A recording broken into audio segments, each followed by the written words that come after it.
Hi viewers, నమస్తే. Welcome to Srini. మనతో ఉన్నారు ఈరోజు ప్రముఖ సోషల్ వర్కర్ శ్రీలీల గారు. మేడం నమస్తే అండి. నమస్తే అండి. భూమన కరుణాకర్ రెడ్డి గారు, ఆయన మీద వస్తున్న ఆరోపణల్ని పక్కన పెట్టి ఈరోజు ఒక మహిళా ఐఏఎస్ మీద సంచలన ఆరోపణలు చేశారు. అసలు ఏంటి దీన్ని ఇప్పటివరకు లేనిది, వాళ్ళ ప్రభుత్వంలో ఉన్నప్పుడు లేనిది ఇప్పుడు ఆవిడని తెర మీదకి ఎందుకు తీసుకొచ్చారంటారు? అంటే ఇక్కడ భూమన కరుణాకర్ రెడ్డి ఎవరు, శ్రీలక్ష్మి ఎవరు, వీళ్ళిద్దరూ కూడా వైఎస్ఆర్సీపీ పార్టీకి సంబంధించిన వాళ్ళే. అంటే ఆవిడ ఒక అధికారినిగా ఉన్నా కూడా ఆవిడ ఎవరి హయాంలో పనిచేశారు, ఎవరి హయాంలో జైలుకి వెళ్ళారు, ఎవరి హయాంలో ఆవిడ మరి నేరం నిరూపించుకొని మరి ఎక్కడా కూడా ఆవిడ కూడా నిరూపించుకోలేకపోయింది నా నేరం చేయలేదు అని. మరి జైలు శిక్ష అనుభవించింది, కృంగిపోయింది, చాలా మెంటల్గా కానివ్వండి, ఫిజికల్గా కానివ్వండి, ఆవిడ చాలా ఇబ్బందికి గురైంది. మనం ఎన్నో కథనాలు చూసాం ఆవిడ గురించి. పిల్లల పెళ్ళిళ్ళు ఉన్నా కూడా వెళ్ళలేని పరిస్థితి అని. తర్వాత కూడా జైలు నుంచి వచ్చాక జగన్మోహన్ రెడ్డి నియమించారు ఇక్కడ ఆంధ్రప్రదేశ్లో. అంటే ఈ రోజున అసలు భూమన కరుణాకర్ రెడ్డి కొత్తగా శ్రీలక్ష్మి గారి పేరు ఎందుకు తీసుకొస్తున్నారు? గతంలో మీరు అధికారంలో ఉన్నప్పుడు కూడా మీతో పాటు పనిచేసింది కదా, అప్పుడు మీరు కూడా ఎమ్మెల్యేగా ఉన్నారు కదా, మరి ఆ రోజున ఎందుకు కంప్లైంట్ చేయలేదు జగన్మోహన్ రెడ్డి గారికి మీరు? అంటే ఆ రోజు కనిపించలేదా?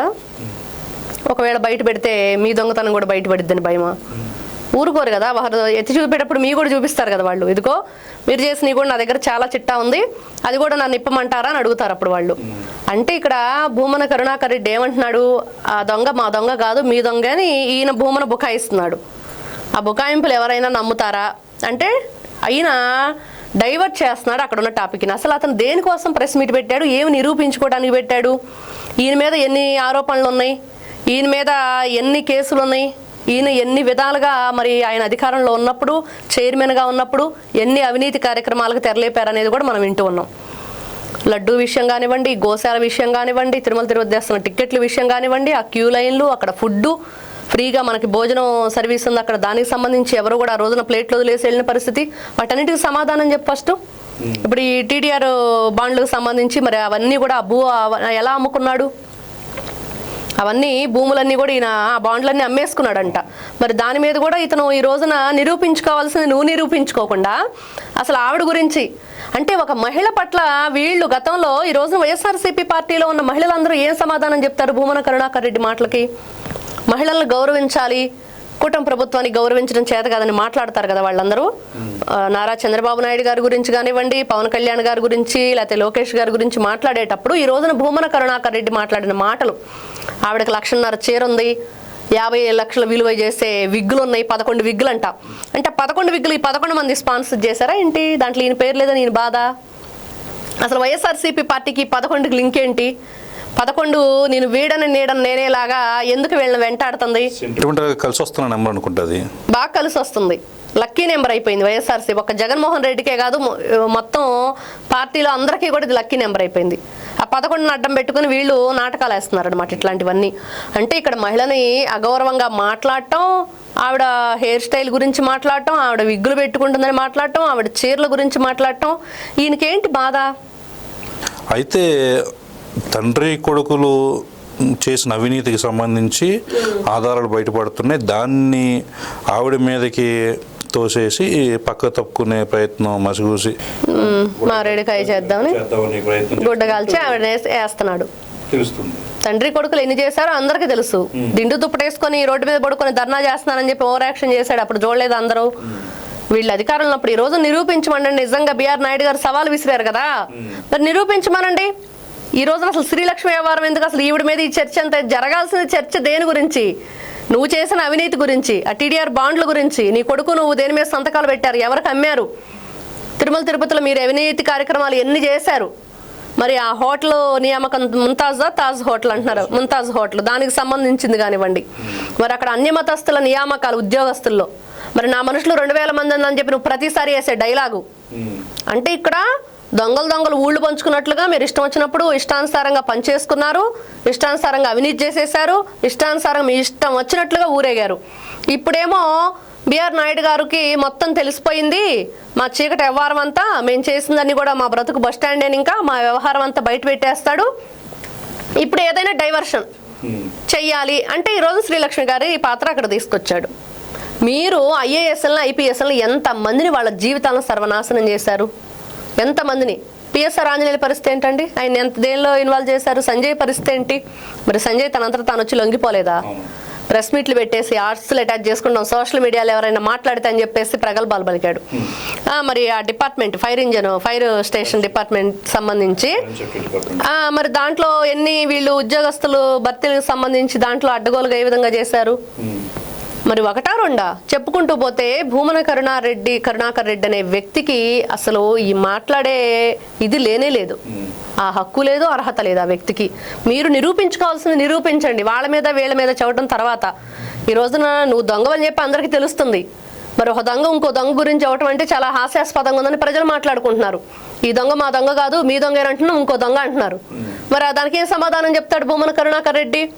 అంటే ఇక్కడ వీళ్ళు చేసిన పనులన్నీ కూడా ఈ రోజున బయటపడుతున్నాయి, అడుగుతున్నారు, సవాళ్ళు విసురుతున్నారు, చర్చకు రమ్మంటున్నారంటే భయం వేస్తుంది. దాని నుంచి డైవర్షన్ పాలిటిక్స్ చేయాలంటే ఇట్లాంటివన్నీ కూడా చీప్ ట్రిక్స్ అంటున్నారు ప్రజలు.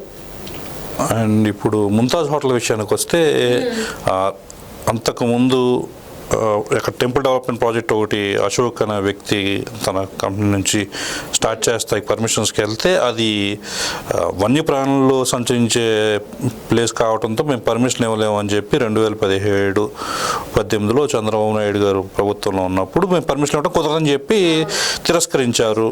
తర్వాత 2018-19లో వీళ్ళు పర్మిషన్లు ఇస్తాకి లెటర్ అప్లై చేసుకుంటే ఆయన్ని బెదిరించి ఆ ల్యాండ్ని వీళ్ళు లాక్కున్నారు అని చెప్పి ఒక ప్రచారం అయితే జరుగుతోంది. అంటే వీళ్ళు ఎవరినైనా బెదిరిస్తారండి, ఏదైనా చేస్తారు. తిరుపతి దేవస్థానంలో మెట్ల దారిని వెళ్తుంటే వన్యప్రాణులు అటాక్ చేస్తున్నాయి అంటే వీళ్ళు ఏం చేశారు? కర్రలు ఇచ్చారు.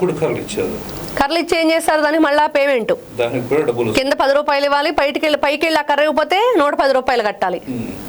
అంటే వీళ్ళు చేసే ఏ పని కూడా పులికి కూడా జాలేస్తుందంట, చీనా బ్రతుకు ఏంట్రా బాబు కర్రకు భయపడాలా అన్నట్లుగా అలా చేస్తారు చివరికి.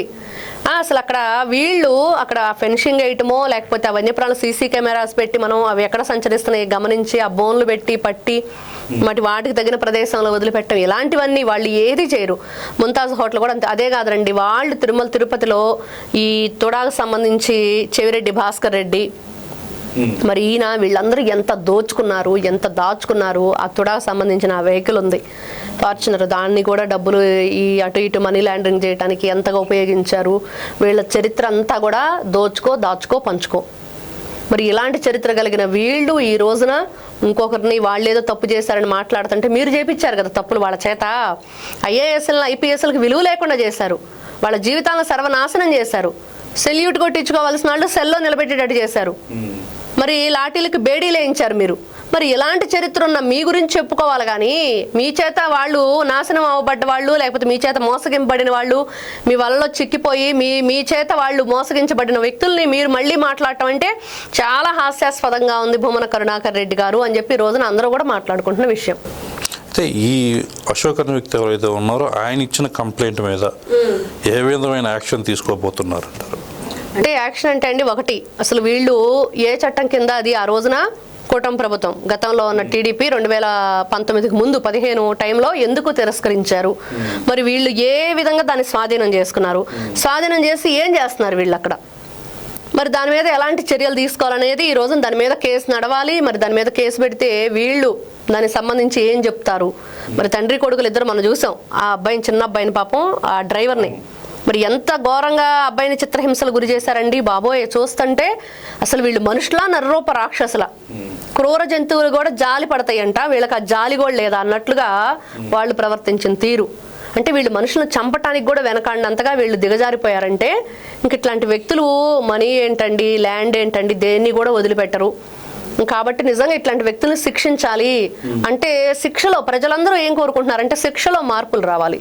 ఆ శిక్ష అనేది వీళ్ళకి ఖచ్చితంగా వీళ్ళకి కఠినంగా అమలు చేస్తే ఇంకొకరు ఆ పని చేయటానికి భయపడతారు అనేది ఈ రోజున ప్రతి ఒక్కరు కూడా కోరుకుంటున్నారు. దయచేసి న్యాయస్థానాలు, కోర్టులు, న్యాయమూర్తులు అందరూ కూడా మరి వాళ్ళని ఎక్కడా కూడా క్షమించకూడదు ఇట్లాంటి వ్యక్తుల్ని అనేది ప్రజలందరూ కూడా విజ్ఞప్తి చేసుకుంటున్నారు.